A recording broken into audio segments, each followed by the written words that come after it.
আৰু বৰ্তমান আমি আহি পালো খতৰা মন্দিৰ। এইটো হল চকটো ইয়াৰে, আৰু এখন হল গেট, আৰু এইটো হল হনুমান।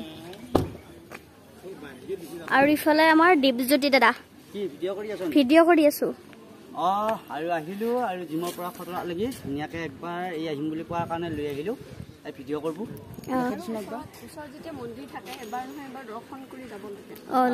কৰোণা ভাইৰাছৰ কাৰণে ইয়াতে পৰ্যটক অলপমান কম দেখা পোৱা গৈছে।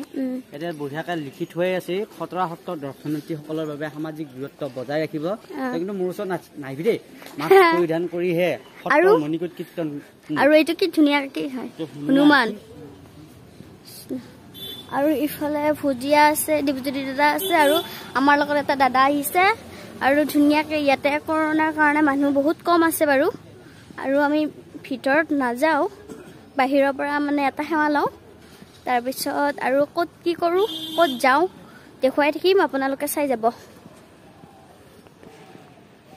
হাই ফ্ৰেণ্ডছ, আমি আৰু দীপিলাৰ পৰা আহিলোঁ, আৰু আহি কিনে আমি খতৰা মন্দিৰতো গ'লোঁ। তাৰ পৰা আহি আমি মান্দাকাতে আহিলোঁ, আৰু মান্দাকাটাত আমি প্ৰস্তুতি বা য'ত কেম্প আছে তালৈকে আহিলোঁ। আৰু ক'ত কি কৰোঁ ক'ত কি নকৰোঁ আপোনালোকক দেখুৱাই যাম, আপোনালোকে চাই যাব। ত' ফ্ৰেণ্ডছ, আমি